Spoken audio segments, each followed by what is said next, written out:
മുണ്ടക്കൈ ചൂരൽമല ദുരന്തത്തിന് ഇരയായവരുടെ പുനരധിവാസത്തിനായി ഭൂമി ഏറ്റെടുക്കാൻ തീരുമാനിച്ചെന്ന് സംസ്ഥാന ദുരന്ത നിവാരണ അതോറിറ്റി ഹൈക്കോടതിയിൽ. ഭൂമി ഏറ്റെടുക്കുന്നതിനും പുനരധിവാസ പ്രവർത്തനങ്ങൾക്കും മന്ത്രിസഭായോഗം അംഗീകാരം നൽകിയതായി ദുരന്ത നിവാരണ അതോറിറ്റി കോടതിയെ അറിയിച്ചു. അതേസമയം ഹൈക്കോടതി നിർദ്ദേശപ്രകാരം SDRF മാനദണ്ഡങ്ങളിൽ ഇളവ് നൽകിയതായി കേന്ദ്ര സർക്കാരും കോടതിയിൽ വ്യക്തമാക്കി. വയനാട് ദുരന്തവുമായി ബന്ധപ്പെട്ട് സ്വമേധയാ എടുത്ത കേസ് ഹൈക്കോടതി പരിഗണിക്കുകയാണ് സംസ്ഥാന ദുരന്ത നിവാരണ അതോറിറ്റി സത്യവാങ്മൂലം സമർപ്പിച്ചത്.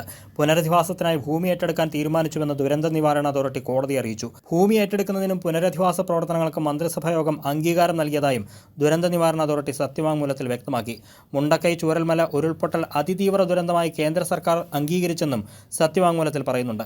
അതേസമയം SDRF മാനദണ്ഡങ്ങളിൽ ഇളവ് നൽകിയതായി കേന്ദ്ര സർക്കാരും കോടതിയിൽ വ്യക്തമാക്കി. ഹൈക്കോടതിയുടെ നിർദ്ദേശമനുസരിച്ചാണ് മാനദണ്ഡങ്ങളിൽ ഇളവ് നൽകിയത്. സംസ്ഥാന ദുരന്ത നിവാരണ ഫണ്ടിൽ നിന്ന് 120 കോടി രൂപ ചെലവഴിക്കാൻ അനുമതി നൽകിയെന്നും കേന്ദ്ര സർക്കാർ അറിയിച്ചു.